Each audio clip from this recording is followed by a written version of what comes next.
Gracias, señor congresista Omar Chejade, presidente de la Comisión de Constitución, al señor segundo vicepresidente del Congreso de la República, congresista Luis Iberico Núñez.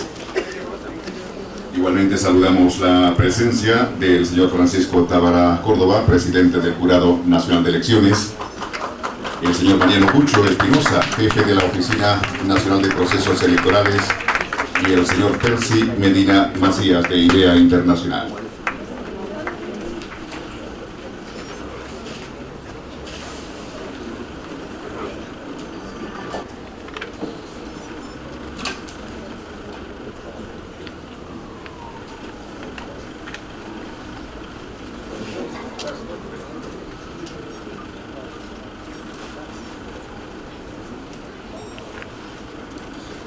Bien, señoras y señores, damas y caballeros, tengan todos muy buenas tardes. Queremos saludar en la mesa al señor congresista de la República, segundo vicepresidente de la mesa directiva del Parlamento Nacional, congresista Luis Iberico Núñez, congresista Omar Chejade, presidente de la Comisión de Constitución del Congreso de la República, el señor Francisco Tábara Córdoba, presidente del Jurado Nacional de Elecciones, al señor Mariano Cucho Espinosa, jefe de la Oficina Nacional de Procesos Electorales, y al señor Percy Medina Macías, de IDEA Internacional, con cuya oficina justamente se organiza este evento. La Comisión de Constitución manifiesta su agradecimiento a las personas e instituciones que han brindado el apoyo en la asesoría y política y logística para la realización de este importante evento, al Instituto Internacional para la Democracia y la Asistencia Electoral IDEA Internacional, a la Agencia Española de Cooperación Internacional y Desarrollo, AECID, al Ministerio de Relaciones Exteriores de Noruega, doctor Andero Flores Arauz, expresidente del Congreso de la República. A todos ellos nuestro reconocimiento por su generosidad y desprendimiento. Vamos a dar inicio al programa del conversatorio Voto Facultativo, Análisis y Perspectivas, que organiza la Comisión de Constitución y Reglamento con el auspicio de IDEA Internacional.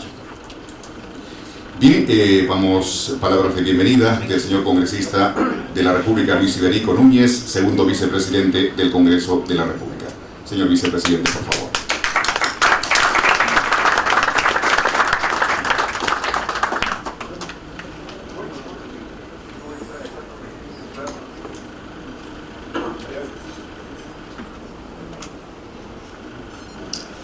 Señor presidente de la Comisión de Constitución, señor presidente del Jurado Nacional de Elecciones, señor jefe de la Oficina Nacional de Procesos Electorales, señor representante de IDEA Internacional y de las diferentes instituciones públicas y privadas, señores expositores, congresistas, excongresistas de la República, damas y caballeros que nos acompañan esta tarde. Los demócratas afirmamos a lo largo de la historia de la humanidad que los seres humanos nacemos libres. Esta libertad, reconocida como derecho fundamental, nos permite pensar y nos permite expresarnos. Y cuando la expresión debe ser respecto a temas que no solamente le conciernen al ser humano como individuo, sino como ser social que convive con sus pares en una comunidad, la democracia reconoce el voto como el principal instrumento por el que el ser individual libre expresa su pensamiento, expresa su decisión respecto de temas que importan a toda la colectividad. Por tanto, el voto y su suma constituyen expresión fidedigna y representativa de la participación ciudadana en los asuntos públicos. Conculcar el voto es sinónimo de conculcar el pensamiento, de conculcar la expresión del ser humano libre y someter a la democracia y a la colectividad humana al peor oscurantismo de su historia. La participación de los ciudadanos en las grandes decisiones constituye no solo un derecho, sino también un deber moral. Entonces la pregunta está en si ese deber moral tiene que traducirse necesariamente en un deber o una obligación legal. De conformidad con nuestra constitución política, el voto es un derecho, pero también una obligación de los ciudadanos hasta los 70 años de edad, siendo facultativo a partir de esa edad. El voto obligatorio, sin embargo, no fue ni es aceptado por todos los sectores de la opinión pública, del ámbito académico y de las organizaciones políticas, por lo que ha sido, es y será materia de intensos debates en diversos foros de opinión como el de hoy día. Ello explica que en el Congreso de la República se haya presentado diversas propuestas de reforma constitucional con la finalidad de instaurar el voto facultativo, entendido como aquel que ejercen los ciudadanos de forma libre, sin imposiciones, sin coacciones. Esperemos, señor presidente de la Comisión de Constitución, que eventos como el que estamos realizando el día de hoy contribuyan al debate para la reforma del artículo 31 de nuestra Carta Fundamental. La reforma planteada requerirá quizás responder a un conjunto de interrogantes como, primero, su efecto en el nivel de participación ciudadana y, en consecuencia, sus efectos sobre la estabilidad del sistema democrático. Segundo, su efecto sobre las condiciones de gobernabilidad del país. Tercero, su efecto sobre la institucionalización de las organizaciones políticas. Y finalmente, la capacidad del Estado y de las mismas organizaciones políticas para promover el ejercicio voluntario del derecho de sufragio y de participación política, entre otras cuestiones que nos tenemos que hacer, estemos, como es mi caso, en favor del voto facultativo o no lo estemos. Este conversatorio sobre el voto facultativo, análisis y perspectivas, organizado por la Comisión de Constitución y Reglamento del Congreso de la República, responderá, estoy seguro, a cada una de estas interrogantes. La calidad de sus expositores así lo garantiza. Felicito al presidente de la Comisión de Constitución y Reglamento del Congreso por esta iniciativa tan importante para llevar adelante este evento y expreso mi saludo a los señores expositores, colegas congresistas y reconocidos analistas políticos por su valiosa presencia y contribución al debate sobre este tema. Con mucho gusto declaro pues inaugurado el conversatorio Voto Facultativo, Análisis y Perspectivas, dándoles a todos una cordial bienvenida. Muchísimas gracias.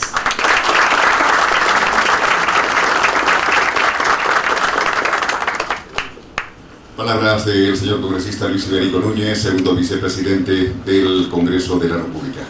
Bien, señoras y señores, siguiendo con el programa, la participación del señor presidente del Jurado Nacional de Elecciones, doctor Francisco Tábara Córdoba, quien va a exponer voto obligatorio o voto facultativo, balance desde el Jurado Nacional de Elecciones. El señor doctor Francisco Tábara Córdoba, juez titular de la Corte Suprema de Justicia de la República del Perú, ex presidente del Poder Judicial y de la Corte Suprema de Justicia de la República y del Consejo Ejecutivo del Poder Judicial, ex jefe de la Oficina de Control de la Magistratura, elegido por la Sala Plena de la Corte Suprema de Justicia de la República, y presidente del Jurado Nacional de Elecciones para el periodo institucional 2012-2016. Doctor Tábara, por favor.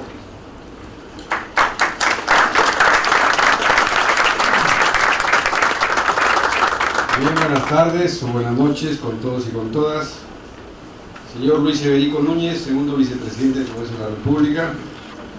Señor Omar Chejade Moya, presidente de la Comisión de Constitución y Reglamento del Congreso de la República. Amigo Mariano Pucho Espinosa, jefe de OMPE. Señor Percy Medina Macías, jefe de la Misión para el Perú de Idea Internacional. Señor Fernando Tuesta, ex jefe de OMPE. Señores expositores, amigos todos. En primer lugar, agradecer a la Comisión de Constitución y Reglamento del Congreso de la República por la invitación para compartir algunas reflexiones sobre este tema, que creo que es una feliz iniciativa por la masiva concurrencia, masiva y calificada concurrencia a este evento. Creo que también hoy día, 10 de diciembre, se celebra un aniversario más de la Declaración Universal de los Derechos del Hombre y Ciudadano. Creo que esa es una de las razones para que IDEA y la Comisión organicen este evento. El tema es bastante polémico, discutido, discutible, etc. Ya en el gobierno pasado, en el periodo parlamentario 2006-2011, se discutió este tema. No prosperó y hasta se habló de la posibilidad de llevar esto a un referéndum, ¿no? De tal manera que es un tema recurrente. Es interesante entonces que sea una discusión que promueva el Congreso de la República, pero que también instituciones como Idea Internacional, pueda facilitar y que los organismos electorales estemos presentes en estos eventos académicos, políticos, para aportar nuestras ideas personales o institucionales. El Congreso va a decir esto, salvo que se lleve la propuesta esta iniciativa se lleve a un referéndum, ¿no? Quiero iniciar esta breve intervención con una cita, que la vamos a ver en la pantalla, del diccionario electoral de Capel. Dice: uno de los caracteres básicos del Estado democrático liberal es el de la libre competencia por el poder, es decir, el de la elección disputada, libre, pacífica, periódica y abierta, o sea, sin exclusiones, por los electores tanto de las personas como de los programas o partidos a los que los candidatos pertenecen. El signo inequívoco de la democracia pluralista es la articulación de un procedimiento mediante el cual los ciudadanos concurren periódicamente a la elección de una línea política determinada. Estamos hablando de participación política como derecho fundamental de la ciudadanía. Reconociendo la importancia de este derecho de ver, vamos anticipando un poquito nuestra posición, tanto en sus dimensiones activas, derecho a elegir y de optar por opciones. Formularemos aquí algunas reflexiones iniciales que serán sin duda objeto de mayor aporte por los destacados invitados que participan en este conversatorio y que conocen el tema mucho más que yo, políticos, politólogos, académicos, etc., ¿no? El voto, nos planteamos la pregunta: ¿voto como derecho, deber u obligación? ¿Tiene una función social el voto? Son preguntas fundamentales para entender la naturaleza jurídica de esta institución democrática que es el voto. Adelante. Adelante, bienvenido. Así decimos, reiteramos que puede ser un derecho, un deber jurídico o ciudadano, vamos a explicar por qué, o una obligación. Esta no es una mera disquisición conceptual porque tiene implicancias. Por ejemplo, entender el voto únicamente como un derecho y en su versión más liberal derivaría que su ejercicio sea absolutamente discrecional y libre, y por ello no podría sino reconocerse que debe ser facultativo y no obligatorio. Si se incide en el carácter de obligación, habilita a un sujeto en posición activa a exigir a otro, sujeto pasivo, el cumplimiento de una prestación. Y aun cuando parece referirse más bien a una relación jurídico-patrimonial, ha sido generalmente la consideración que ha derivado en calificar el voto como obligatorio. En términos más estrictos se trataría en todo caso de un deber, esto es, uno en el que exige cumplimiento pues subyace un interés general o de la colectividad, bien calificado como deber jurídico cuando su cumplimiento tiene consecuencias normadas en el derecho previstas, o más bien como deber ciudadano, expresión que puede sostenerse en ordenamientos jurídicos que no tienen sanciones o consecuencias por el no acudir a las urnas a sufragar. Entonces, naturaleza jurídica del voto. Esta calificación de la emisión del voto como deber responde a las funciones que atribuimos al sufragio, o que las he hecho mías, porque hemos tomado los textos, ¿no?, a su vital importancia en el marco de la democracia, que permite lo siguiente. Primero, generar el procedimiento para viabilizar la representación política. Segundo, permitir ubicar representantes en los distintos cargos de representación popular. Tercero, producir una limitación temporal en los periodos que permiten la alternancia de los representantes en el gobierno y en los parlamentos o instancias equiparables en los ámbitos subnacionales. Otorgar legitimidad a los representantes u opciones elegidas porque su poder o soberanía emana del pueblo, al menos legitimidad de origen, ¿no? Ahí tenemos las funciones del sufragio que hemos enumerado o enunciado. Entonces, ¿es el voto un derecho, un deber, una obligación, un deber derecho? ¿Cómo puede calificarse? ¿Son categorías excluyentes? Estas son preguntas claves para lo que vamos a tratar de responderla, ¿no? Si pretender aquí agotar esta discusión sobre el tema, la mayoría se decantaría por incidir prioritariamente en atribuirle el carácter de derecho, pero sin negar que también es posible considerar que el emitir el voto es un deber ciudadano e incluso un deber jurídico. Vamos a nivel de la legislación comparada, ahí lo está revisando una revista, dicen que en 120 democracias electorales solamente 32 tienen voto obligatorio, ¿no? Eso a nivel mundial. Al analizar, aquí vemos, hay 3 modelos: el voto exclusivamente como derecho, el voto como deber sin sanción por su no ejercicio, pero también el tercer modelo, el voto obligatorio con sanción en caso de incumplimiento. Ya hemos dicho que a nivel mundial la mayor parte de los países ha optado un esquema de voto facultativo. Hacemos ahí, reitero, de 120 democracias electorales, 32 tienen voto obligatorio. Estoy citando a Stephen Kramer en un artículo publicado en 2008 en la revista de la Escuela Electoral. En América Latina la tendencia es más bien a la inversa, ya que el voto es mayoritariamente obligatorio. Tenemos países con voto obligatorio, sanción por no votar: Argentina, Bolivia, Brasil, Honduras, Panamá, Paraguay, Perú, República Dominicana, Uruguay. Aquí hemos incluido en esta lista a Costa Rica. Según Perú 21, publicación de ayer, Costa Rica estaría regulado el voto facultativo. Donde el voto tiene carácter de deber cívico, por no acarrear sanciones, tenemos El Salvador y México. Genera un total de 12 países entre los 20 que se han considerado dentro de la región latinoamericana, ¿no? Aquellos en que el voto es de carácter voluntario o facultativo, tenemos Chile, Colombia. En Colombia se otorgan incentivos a quienes votan. Aquí también está en este modelo Cuba, Guatemala, Haití, Nicaragua, Puerto Rico y Venezuela. Tenemos los cuadros en la pantalla. Veamos rápidamente cómo ha sido la secuencia en nuestra historia constitucional.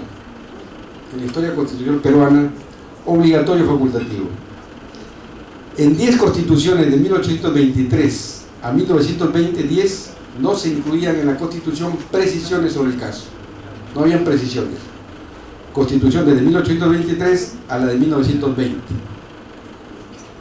Sin embargo, las leyes electorales sí habilitan la imposición de sanciones como consecuencia de que quienes fueran considerados ciudadanos en cada carta constitucional no hubieran emitido su voto, ¿no? O sea, constitucionalmente no había obligación, pero sí a nivel de rango normativo legal hacían obligatorio. Aquí citamos el Reglamento Supremo Delegado del año 1822, la Ley 1828, la Ley del 29 de agosto de 1834 multaba a quienes no votaran, la de 1849 reitera las sanciones de la ley anterior, la de 1861 multa de 25 a 50 pesos por no votar, de 1892, 1896, y vamos avanzando, la ley 2108 de 1915 establece sanción de multa de 10 libras, dice, por la inconcurrencia de los miembros de las asambleas de contribuyentes, delegaciones y juntas. Y llegamos al famoso Estatuto Electoral, Decreto Ley 7177 del año 1931, que crea el Jurado Nacional de Elecciones como entidad autónoma a cargo de conducir, organizar los procesos electorales. Y aquí también era obligatorio. La Constitución de 1933 consagra con rango constitucional este carácter obligatorio del voto. Ahí vemos el texto, que podríamos ampliar la parte pertinente. Dice ahí, obligatorio para la inscripción y el voto son obligatorios para los varones hasta la edad de 60 años y facultativos para los mayores de esta edad. Por su parte, la Constitución de 1979 también establece la obligatoriedad del voto, como correlato a su carácter universal, también instaurado en dicho texto constitucional, dejando atrás fórmula de exclusivo voto masculino o alfabeto. Aquí el artículo 65 de la Constitución de 1979, ¿no? Ahí se lee la parte pertinente: el voto es personal, igual, libre, secreto y obligatorio hasta los 70 años. Es facultativo después de esta edad. Ello porque se consideró que la extensión del derecho de sufragio establecida en dicha Constitución debía ir equiparada con mecanismos que garanticen una amplia participación de los nuevos electores. Actualmente, como sabemos, la Constitución de 1993 mantiene el esquema de la anterior en materia de condiciones de sufragio: personal, libre, universal, igual y obligatorio.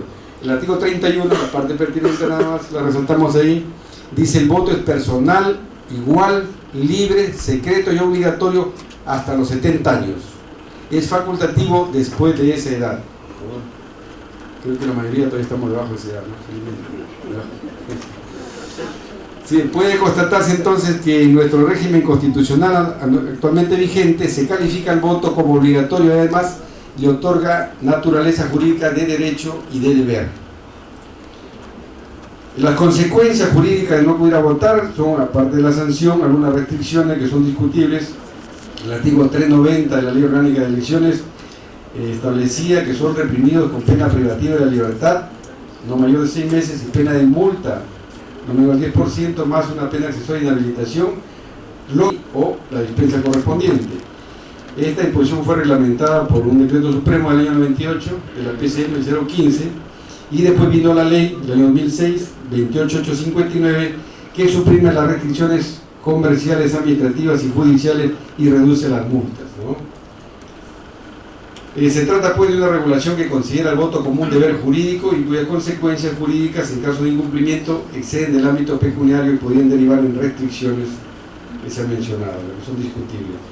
Veamos rápidamente argumentos a favor y en contra. Voto obligatorio versus voto facultativo.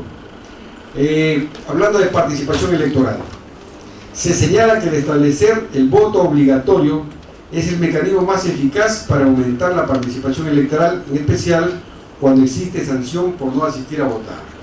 Sin embargo, se dice, por quienes cuestionan esto, que dicho argumento, dicen ellos, señalan que no existe correlación entre la obligatoriedad del voto y las tasas altas de participación electoral, los detractores del voto obligatorio. Si revisamos la tasa de participación electoral en el Perú, podemos mostrar algunos hallazgos. Hemos preparado ahí en las elecciones presidenciales, teniendo como fuente la última publicación editada por el Jurado Nacional de Elecciones, 80 años de elecciones presidenciales en el Perú, que presentamos mañana en la Boca Puñana, un libro muy interesante. El jueves, gracias. Ahí vemos se observan algunos momentos de gran ausentismo, como en el año 36, 56.70% de ausentismo. Sin embargo, en general, desde 1980, las tasas de ausentismo han sido menores al 27% y en general han tenido un promedio de 17.30%, esa sería la media, de electores inscritos en el padrón que no acudieron a votar. En el caso de elecciones regionales y municipales, esta la vida podemos volver a pasar después para los comentarios, para la mesa, ¿no? En el caso de elecciones regionales y municipales, si comparamos los dos últimos procesos electorales por departamento, podemos constatar lo siguiente. Ahí vemos en la pantalla elecciones regionales y municipales 2006 y 2010. Bueno, ahí en azul y en rojo, ¿no? Aquí apreciamos en general las tasas de ausentismo no son mayores al 20%, aun cuando destacan casos de los departamentos como Loreto o Ucayali. Y en cuanto a Lima Metropolitana, desagregando por distrito, podemos constatar lo siguiente. Ausentismo electoral en Lima Metropolitana por proceso electoral según distrito 2006-2013. Ahí vemos que en los casos como... En general hay una tendencia a que el ausentismo no sea mayor del 15%. Sin embargo, se verifica que dicha tasa de no participación aumentó considerablemente en la consulta popular de revocatoria del 17 de marzo, destacándose distritos como Miraflores y San Isidro, mayor ausentismo, en los que la diferencia porcentual respecto del último proceso electoral va encima del 5% respecto a la media, ¿no? Ello, además de que, como sabemos, el porcentaje de ausentismo de las nuevas elecciones municipales del 24 de noviembre último es de 18.99%, creció casi 3 puntos, según la información de OMPE. Me corregirá o me va a ratificar el doctor Mariano Cucho, ¿no? Ahora bien, algunas pequeñas disquisiciones, pero necesarias. En aplicación de la Ley Orgánica de Elecciones y la Ley de Elecciones Municipales, se dejan sin efecto convocatorias por no presentación de candidatos o anulando las consultas o elecciones realizadas en determinadas circunscripciones. Tenemos así, por ejemplo, que en las nuevas elecciones municipales 2010, realizadas el 6 de junio de 2010, se dejó sin efecto la convocatoria de elecciones en 10 circunscripciones, porque no se presentaron listas de candidatos. En el caso de la consulta popular de revocatoria 2012, 30 de septiembre de este año, la nulidad se produjo porque no asistieron más del 50% de electores hábiles a emitir su voto. lo que se repitió en 25 circunscripciones en la consulta popular de revocatoria 2013 del 7 de julio último. Finalmente, en las nuevas elecciones municipales, también del 7 de julio, se dejó sin efecto la convocatoria realizada en 14 circunscripciones por no haberse presentado candidatos, y se declaró la nulidad por el ausentismo de más del 50% de electores hábiles, y en 2 circunscripciones por haber sido los votos nulos o blancos sumados o separadamente mayores a 2/3. Esta situación se agrava además respecto de tenemos nuevas elecciones municipales de 2014, de 6 de marzo, en 53 distritos del país, en los cuales es muy probable que se presenten también importantes niveles de ausentismo, como hemos mencionado, y habría que volver a convocar, ¿no? Todo esto sin dejar de tener en cuenta que tenemos elecciones regionales y municipales en octubre del próximo año, de tal manera que es imperativo modificar la ley de revocatoria, señor congresista, ¿no? Con todo respeto. Igualdad. Primero vimos participación. Igualdad. Se afirma en que los esquemas con voto obligatorio se tiende a una participación más igualitaria de los ciudadanos y ciudadanas, ya que los esquemas voluntarios generan mejores condiciones para la participación de quienes pertenecen a los niveles socioeconómicos más bajos o tienen menor nivel educativo. Eso en cuanto a igualdad. Competencia entre partidos políticos. Se dice que en los esquemas del voto facultativo se genera una mayor competencia de los partidos políticos para movilizar a sus votantes. Esto podría venir aparejado de que los partidos con mayor organización o mayores recursos puedan convocar mayor cantidad de votantes al convencerlos, bien a través de su discurso o de algún incentivo económico o de otro tipo, lo que no es ajeno a nuestra realidad política, electoral, a la luz de la historia, ¿no? Esta presentación muestra entonces algunos de los principales temas en discusión cuando analizamos si un determinado ordenamiento jurídico debe optar por el voto obligatorio o el voto facultativo.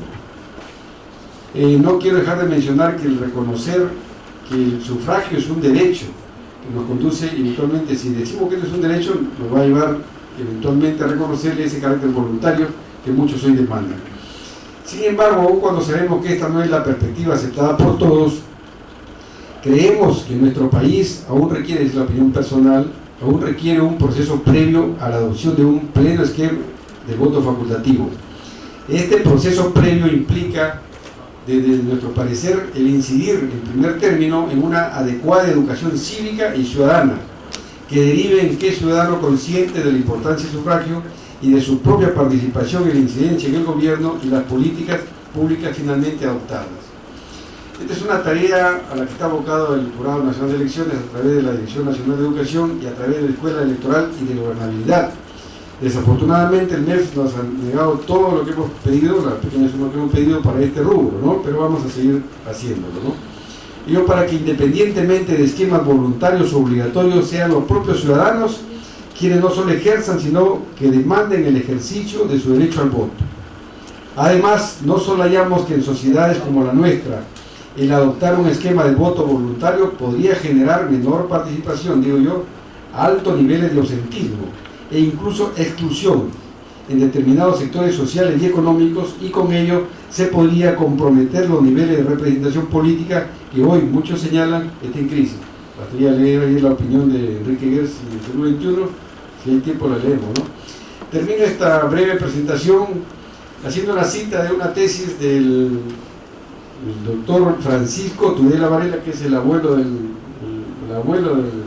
ex canciller. Bien, esto no es un tema nuevo, esta es su tesis de él, para recibirse de abogado, del año 1900, ya se discutía, y su tesis es el voto obligatorio. El voto obligatorio, y dice lo siguiente: cuando un considerable número de ciudadanos se retrae de la función del sufragio, cuando por este medio ocultan sus opiniones y sus ideas, el gobierno que se establece no tiene el prestigio requerido y la política que se sigue puede ser objetada como contraria a las opiniones o las creencias de la mayoría del país. Bien, amigos, eso es todo lo que a mí respecta y estamos a su disposición para una pregunta o participar en la mesa. Muchas gracias.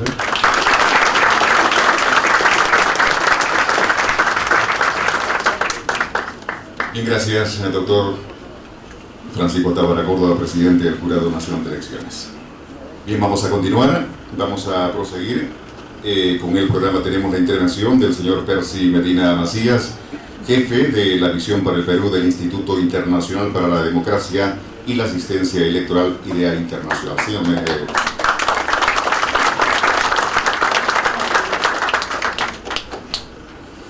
Señor segundo vicepresidente del Congreso, señor presidente de la Comisión de Constitución del Congreso de la República, señor presidente del Jurado Nacional de Elecciones, señor jefe de la Oficina Nacional de Procesos Electorales, señores expositores, señoras y señores, es para mí un gusto, en nombre de IDEA Internacional, dar unas muy breves palabras de saludo e introducción a esta discusión. Quisiera en primer lugar señalar que IDEA viene colaborando con distintos procesos de análisis y discusión de temas vinculados con la reforma electoral. Conformamos junto con los organismos electorales, el Programa de Naciones Unidas para el Desarrollo, Transparencia, el Consejo de la Prensa, una plataforma que ha venido promoviendo una discusión en distintos aspectos de la reforma política, y nos complace mucho el poder colaborar en esta ocasión con la Comisión de Constitución en la discusión de un tema fundamental de la reforma política, el sentido del voto y cómo este debe ser regulado. Ha habido varios proyectos presentados en el Congreso de la República desde hace varias legislaturas, y ahora está puesta en discusión la regulación de la obligatoriedad del voto a partir de la experiencia de los últimos procesos electorales. Así que confiamos en que esta discusión que ha iniciado la Comisión de Constitución del Congreso se base en la experiencia de distintos analistas, la experiencia internacional que hay en relación con el tema, y que por lo tanto se haga de manera meditada, de manera cuidadosa, y recogiendo las distintas perspectivas, no de manera apurada, sino sobre la base de la evidencia que hay en relación con este tema y la experiencia que hay también a nivel internacional. Saludamos por eso que la Comisión de Constitución haya decidido abrir espacios de discusión y de difusión de este debate, y que tengamos en una primera mesa hoy a una serie de expertos que compartirán sus opiniones en relación con los aspectos técnicos de esta modificación, y que tengamos una segunda mesa de políticos que van a intercambiar distintas perspectivas. Es justamente en la síntesis de este diálogo entre técnicos, expertos y políticos que debería haber luces para el debate y la discusión de este tema en la Comisión de Constitución del Congreso. Como sabemos, en relación con la obligatoriedad o no del voto, hay básicamente dos perspectivas. Una es la perspectiva democrática liberal, que dice que el voto es un derecho y que por lo tanto cada quien debería decidir si vota o no, porque como con cualquier otro derecho uno puede decidir si lo ejerce o no y en qué momento. Y hay otra perspectiva más, digamos, regambre republicana, que dice, bueno, el voto es derecho, pero es sobre todo un deber, porque todos tenemos el deber y la obligación de contribuir con las decisiones que permiten conformar el gobierno a partir de representantes, en una democracia representativa. Son dos perspectivas que no son excluyentes, ¿no? Hay que ver a cuál de las dos perspectivas le ponemos un poco más de peso, porque evidentemente en aquellos países donde el voto es facultativo, no es que no se incida también en la obligación y el deber cívico que hay detrás de la idea de ir a votar. Así como en aquellos lugares donde es obligatorio, tampoco es que se mete a la cárcel a alguien por no hacerlo. La pregunta es dónde se pone el peso, si en esta perspectiva más democrático-liberal de voto como derecho, o si en esta perspectiva, digamos, de mirada más republicana de voto como deber. Entonces esa es un poco la discusión, pero no nos podemos quedar en una discusión filosófica. Es importante también pensar en cuáles son los efectos que puede traer una reforma. Y entonces el principal temor que aparece como un posible efecto a evitar es la posibilidad de una menor participación electoral. Ya el presidente del Jurado Nacional de Elecciones ha mostrado los distintos argumentos a favor, en contra, etc. Y ha mostrado también cómo es que, en efecto, esta preocupación por una menor participación electoral aparece en muchísimos países en medio de la discusión de esta reforma. El presidente también ha dicho que en el mundo en general la mayoría de países tienen voto facultativo, que más bien es una particularidad de América Latina, en particular de Sudamérica, ¿no? En Sudamérica hay una gran concentración de países con voto obligatorio. Si uno toma los 10 países más grandes de Sudamérica, en 7 hay voto obligatorio y en 3 hay voto facultativo. Históricamente en Colombia de muchos años, Venezuela, también más recientemente Chile, son los 3 países sudamericanos que tienen voto facultativo, y en los otros 7 de estos 10 más grandes el voto es obligatorio. Es verdad que no en todos los lugares con el mismo nivel de obligatoriedad, es decir, con sanción efectiva. De los 7 países donde el voto es obligatorio, en verdad solamente en 3 hay sanciones que se aplican. Entonces, la cosa no es tan fácil si es que uno mira el panorama internacional y la experiencia comparada, pero uno puede ir sacando también algunas lecciones comparando los distintos países para ver si hay una correlación fuerte entre obligatoriedad del voto y participación electoral, etcétera. Y al parecer no hay cosas muy claras en la doctrina, por lo menos en lo que yo conozco y he leído.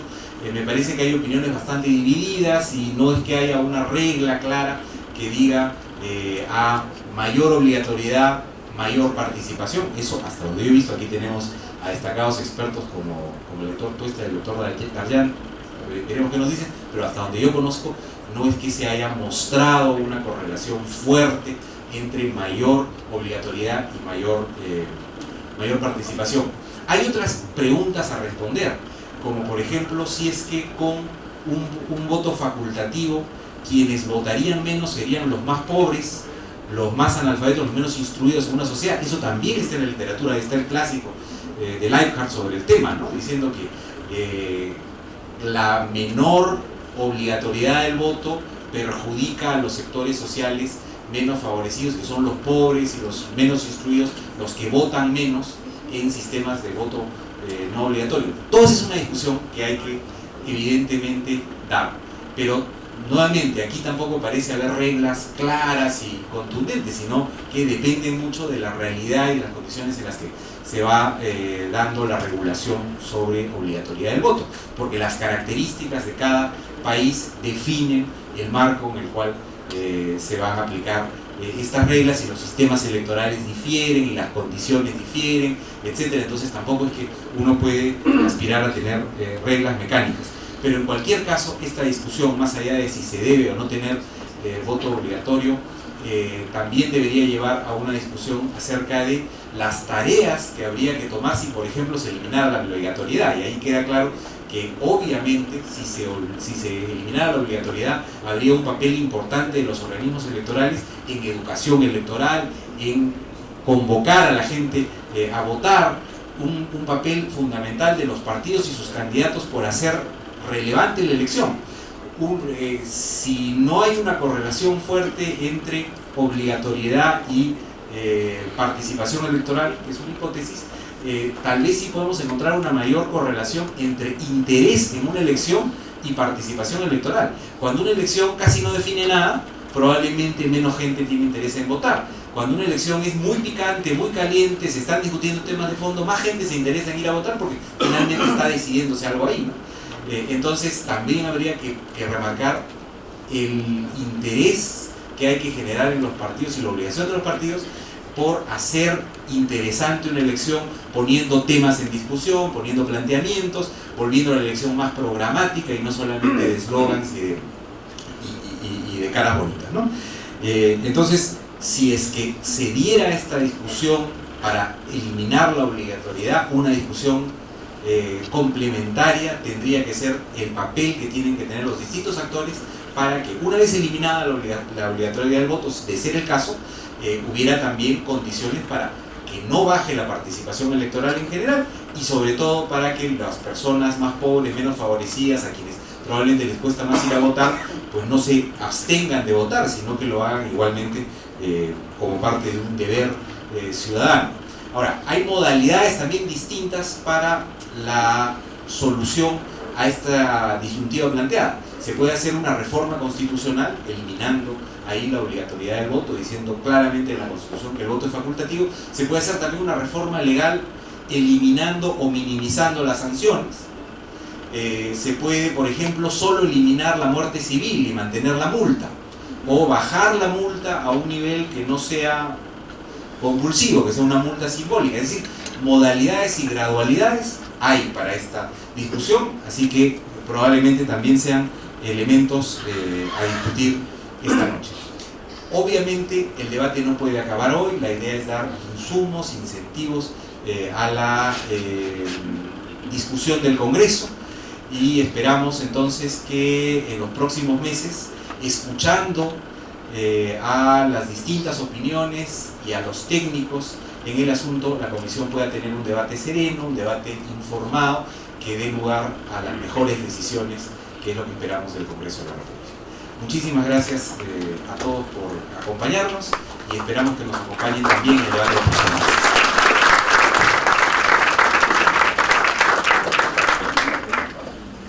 Bien, muchas gracias, señor Percy Medina Macías, jefe para el Perú de Idea Internacional. Bien, señores congresistas, Luis Iberico, señor congresista Omar Chejade, señores de la mesa, vamos a pedir un intermedio pequeño para hacer la instalación y comenzar las mesas del conversatorio, de estos dos conversatorios que tendremos esta noche, y estará bajo la conducción justamente el señor Percy Medina Macías de Idea Internacional. 2 minutos para ubicar la mesa y agradecer desde ya la presencia del señor segundo vicepresidente del Congreso de la República, congresista Luis Iberico Núñez, por su gentileza de participar, estar con nosotros aquí y dando las preguntas que nuestros anfitriones y anfitrionas estarán recogiendo las consultas, las preguntas que deseen hacer llegar a la mesa de los señores expositores.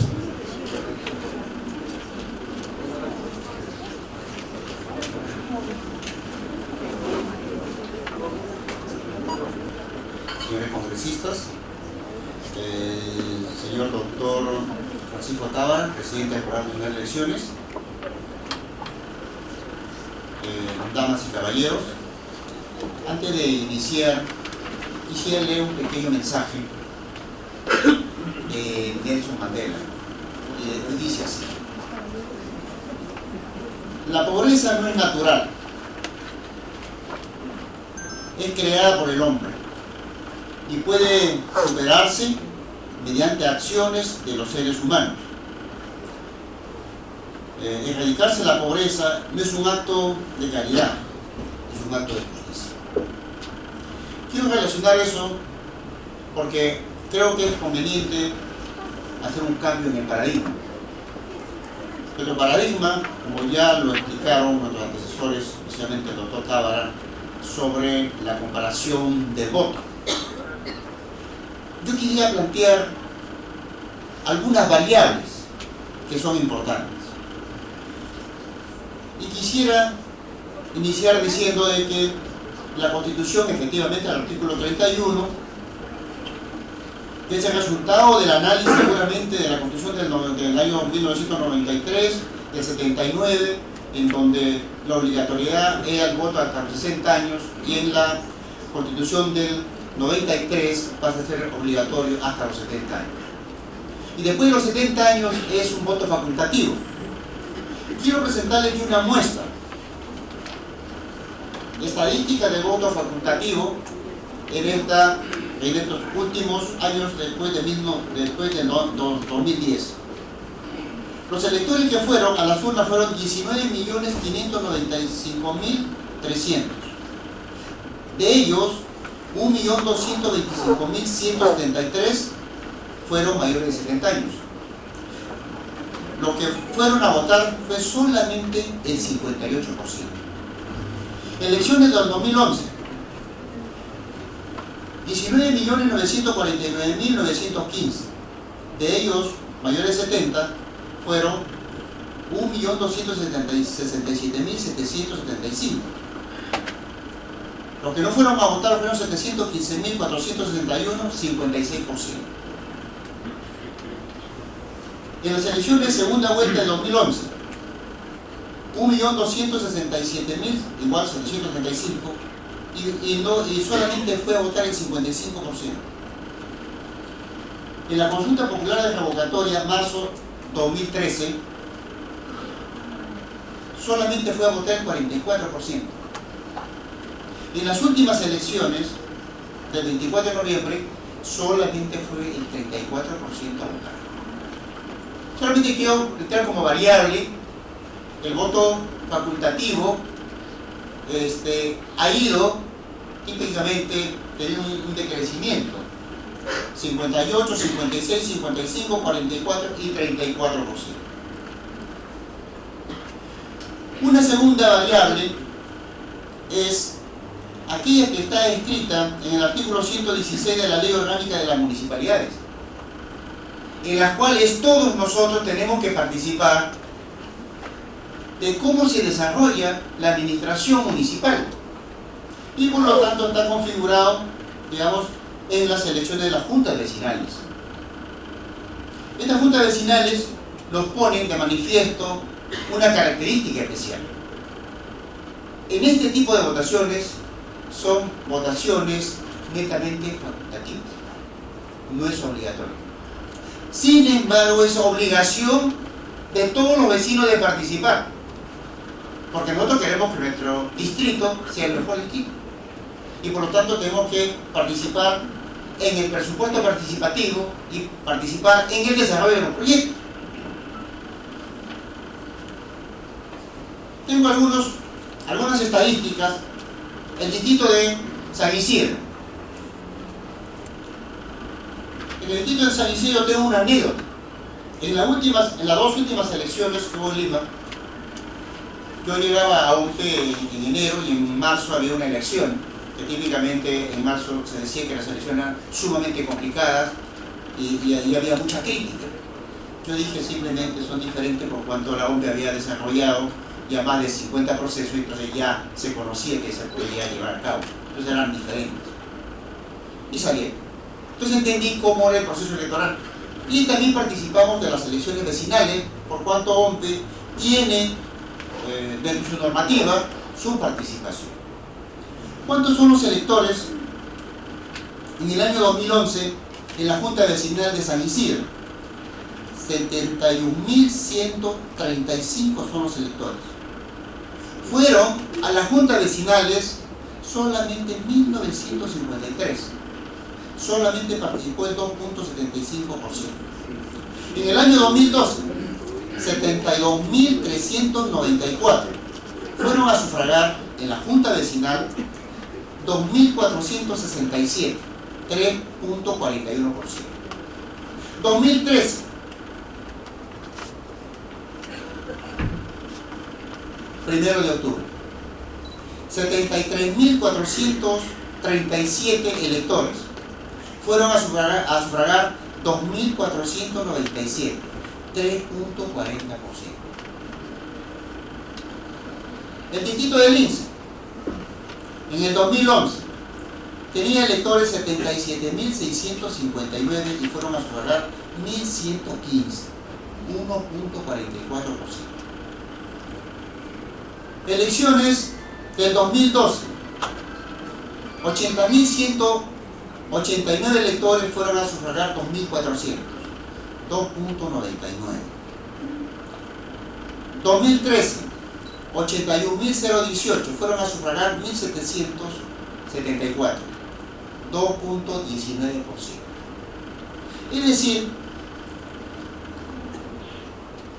la variable que estoy proponiendo es que cuando no es obligatorio no nos preocupamos.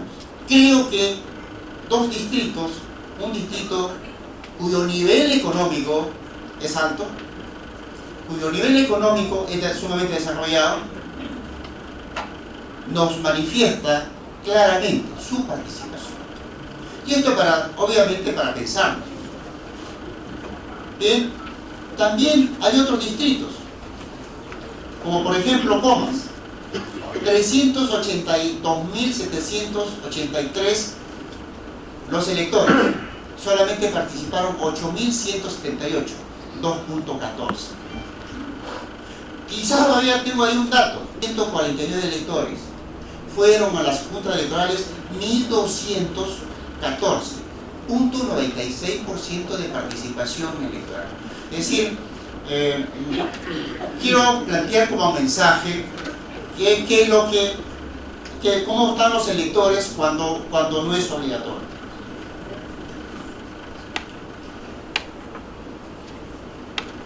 Y otro tema que quiero poner de manifiesto, y yo lo felicito a los congresistas que han venido, porque hay un indicador que sacó el Comercio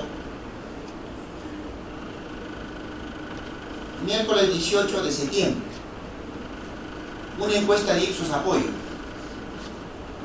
Y por favor, esto lo Ipsos Apoyo. Dice, la confiabilidad en los partidos políticos, 5%. Y aquí el análisis de la variable que presento es: creo que es importante el tema de hacer democracia. Y hacer democracia tiene que ser la democracia en el partido político. Y por ello quiero hacer una relación en aras de tiempo, es el financiamiento directo a los partidos políticos. Creo que la oportunidad se ha pasado, digamos, como podríamos decir nosotros, se ha perdido la batalla y no la guerra. Creo que hay una oportunidad de financiar el partido, porque si nosotros tenemos un voto facultativo, tenemos que convencer claramente, eso es lo que hemos escuchado hoy día, claramente a nuestros electores quiénes son los que van a votar, por qué propuesta van a votar, cómo van a estar configuradas estas propuestas. Además de ella, tiene que haber una sólida organización, una sólida capacitación de los partidos políticos, porque quienes son los representantes de los partidos políticos en el Congreso no es Mariano Cucho. Tiene que ser una persona que está inscrita en un partido político. El partido político es el que lleva al congresista, el que lleva al presidente de la República. Por lo tanto, creo que tenemos que hacer un cambio en el paradigma. Tenemos que ver cómo financiamos a estas organizaciones donde exista un cambio sustancial en los partidos políticos y le podamos decir claramente: democracia interna, con participación de la juventud, de las mujeres, para que exista un nivel de participación de género igualitaria y con la participación del sistema electoral. Muchísimas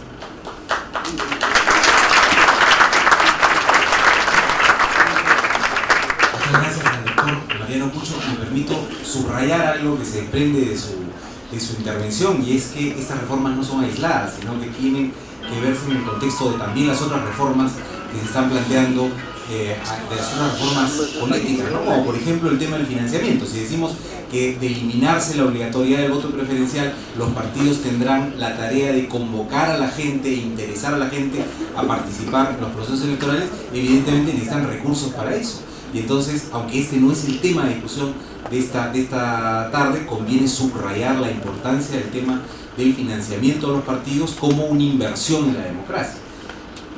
Es el turno entonces del doctor Fernando Castañeda, adjunto para Asuntos Constitucionales de la Defensoría del Pueblo. Muy buenas noches, señor congresista Omar Chejade, señores congresistas, señor Francisco Tábara, señores funcionarios. A nombre de la Defensoría del Pueblo les transmito el enorme agradecimiento y de estar entre ustedes para poder compartir, señores panelistas, un conjunto de ideas, sin duda, desde la visión y desde las labores de cumplimiento del mandato constitucional de la Defensoría del Pueblo, que es básicamente de supervisión de la administración estatal. Nosotros, sin duda, nos consideramos, digamos, como parte de la estructura del Estado, y vamos a aportar desde ese punto de vista, de forma tal que pueda comprenderse el rol, ¿no? y por lo tanto los comentarios, ¿no? En primer lugar, nosotros quisiéramos destacar que saludamos y coincidimos con el objetivo y la finalidad constitucional del proyecto, ¿no? No hay duda cabe que establecer la mejora del voto, la mejora de la calidad de la democracia, son objetivos que no solamente son loables, sino que están plasmados y están comprendidos dentro del texto constitucional, ¿no? En ese sentido, nosotros coincidimos plenamente con esa finalidad constitucional y además creemos importante, a partir de nuestra supervisión, establecer algunos elementos que lo pongo a disposición de la mesa con la finalidad de sacar mejores conclusiones. Se nos pidió que podamos reflexionar sobre cuáles podrían ser los efectos previsibles del voto facultativo. Entonces nosotros conversamos a nivel de los jefes. Nosotros tenemos 38 oficinas, y oficinas ubicadas tanto en costa, en sierra como en selva, en distintas latitudes y zonas geográficas, y conversando con nuestros jefes, porque sin duda esto es un tema de trascendencia nacional, digamos, hemos llegado a una primera, digamos, conclusión preliminar que la instauración del voto facultativo, sin duda esto con cargo a mayor profundización, podría sin duda disminuir el número de votantes, ¿no? Pongo un simple ejemplo, ¿no? Existen zonas en nuestro país marcadas por la lejanía geográfica, ¿no? Por ejemplo, en la oficina defensorial de Arequipa hay un gran porcentaje de población que digamos, no es de Arequipa mismo, sino que tiene que desplazarse para ir a votar, ¿no? O en la oficina defensorial de Apurímac o de Andahuaylas, el 60 o el 70% de la población son población que están ubicadas estrictamente en zona rural, y de ese porcentaje hay un grupo siempre concurrente de personas que no se desplazan a los locales de votación. Entonces, y además, a lo largo del territorio nacional, y en eso sí hay coincidencia a nivel general, existen muchos centros poblados en donde hay que transitar por varias horas, incluso por varios días, para efectos de poder ejercer el voto ciudadano. Entonces hay un primer elemento que tiene que ver con digamos, el factor geográfico, ¿no? Y cómo la disminución o cómo transitar hacia un voto facultativo no obligatorio podría ocasionar la disminución en el número de votantes debido a la conexión con el factor geográfico. Además, nos parece importante compartir con la mesa y con los asistentes el hecho de que finalmente quienes se van a quedar o que se podrían quedar sin votar son aquellos que no tienen las posibilidades de desplazarse, ¿no? Por obvias razones, y así nos lo han comentado, digamos, sería un trámite menos, porque así lamentablemente es percibido ahorita el procedimiento o el proceso electoral, un trámite menos que cumplir, porque existen condiciones económicas que hacen que las personas valoren el acudir o no en términos de cuánto ganan o dejan de ganar para efectos de su jornada cotidiana, ¿no? Incluso, ¿no?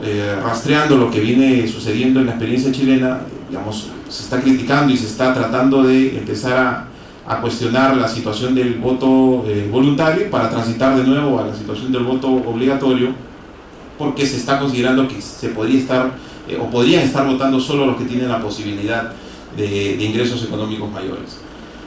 Un tercer elemento que nos parece importante es hasta qué punto, porque obviamente si va a ser voluntario, digamos, las organizaciones diversas a nivel nacional van a tratar de, por obvias razones y por lógica, de jalar a los electores a que acudan a votar.